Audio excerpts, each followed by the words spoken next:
हजूर मनजूर सब प्यार से बाटे, जन्मदिन जिला रंगदार के बाटे। तना चिन्ह ई हजूर मनजूर सब प्यार से बाटे, जन्मदिन जिला रंगदार के बाटे। झुमका लगई हो दुल्हा बहिन के,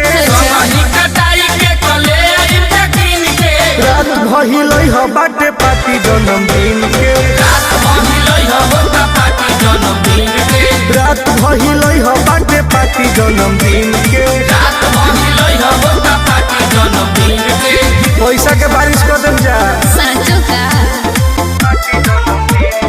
म्यूजिक बाय आर्या शर्मा।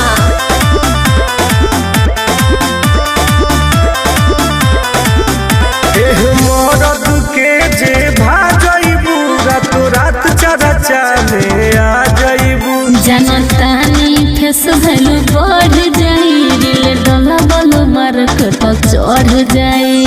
सही कहत रे।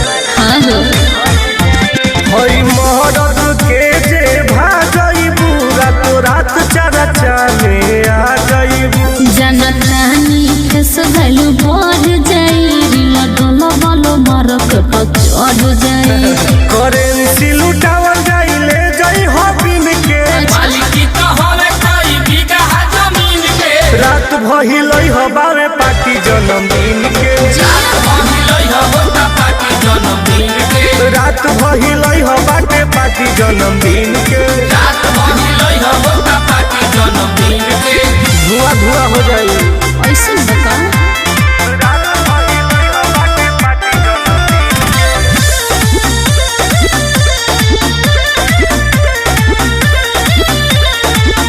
हमनी के महफिल में जे नचबू हो, अलगे इतिहास तू रचबू हो। हमारा तरफ से हाँ जीवा, दिलदार ही दिलवा राजीवा। जा माल माल हो जीबू। अच्छा जी हमनी के महफिल में जे नचबू हो, अलगे इतिहास तू रचबू हो। हमारा तरफ से हाँ जीवा, दिलदार ही दिलवा राजीवा। सुनील सवकील होवे तोरा जैसा सीन के,